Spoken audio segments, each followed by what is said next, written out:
மறைந்த தமிழக முதல்வர் ஜெயலலிதாவுக்கு அப்புறமா முதல்வர் பதவியை ஓ பன்னீர்செல்வம் அவர்கள் ஏத்தாரு. வர்தா புயல், ஜல்லிக்கட்டு பிரச்சனை, மத்திய அரசோட இணக்கமான ஒரு சூழ்நிலை, எதிர்கட்சிகளோட ஒரு அரவணைப்பு, இந்த மாதிரி அவரோட செயல்பாடுகள் ரொம்ப நல்லா போயிட்டு இருந்த நேரத்துல திடீர்னு பயங்கரமா பிரேக் போட்ட மாதிரி அவரோட பதவியை நேத்து ராஜினாமா செஞ்சார். ராஜினாமா செஞ்சது மட்டும் இல்லாம அதிமுக சட்டமன்ற உறுப்பினர்கள் அவங்களோட தலைவரா திருமதி சசிகலா அவர்கள் தேர்வு செய்யறதுக்கு அவங்களோட பேரையும் முன்மொழியை செஞ்சாரு.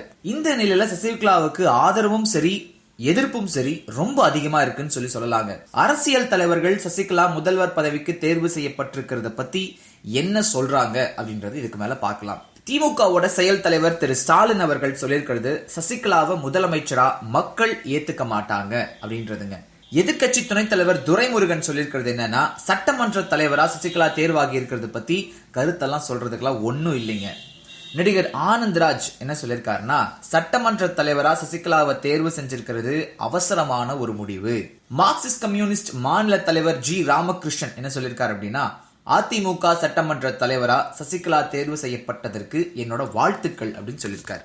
இந்திய கம்யூனிஸ்ட் மாநில செயலாளர் முத்தரசன் சொல்லியிருக்கிறது, சசிகலா தேர்வு செய்யப்பட்டிருக்கிறத நான் வரவேற்கிறேன்னு சொல்லியிருக்காரு. புதுச்சேரி சட்டமன்ற எதிர்கட்சி தலைவர் ரெங்கசாமி அதிமுக சட்டமன்ற தலைவரா சசிகலா தேர்வானதுக்கு என்னோட வாழ்த்துக்கள் சொல்லியிருக்காரு. தமிழக காங்கிரஸ் தலைவர் திருநாவுக்கரசர் சசிகலாவை சட்டமன்ற தலைவரா தேர்ந்தெடுக்கிறது அவங்களோட உட்கட்சி விவகாரம், அதை பத்தி கருத்து சொல்ல எங்களுக்கு எதுவும் இல்லைன்னு சொல்லியிருக்காரு. தமாக தலைவர் வாசன் என்ன சொல்லியிருக்காருன்னா, முதலமைச்சரை மாற்றணும் அப்படின்ற ஒரு அவசரம் பத்தி அதிமுக விளக்கம் அளிக்கணும் அப்படின்னு சொல்லியிருக்காரு.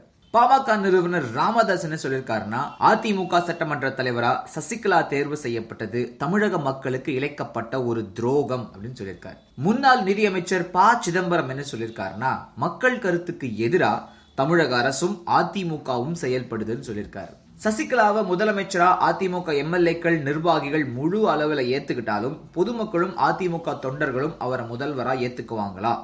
இதுக்கு மேல சசிகலாவோட நடவடிக்கை எப்படி இருக்கும்? இது எல்லாமே போக போகதாக தெரியும்.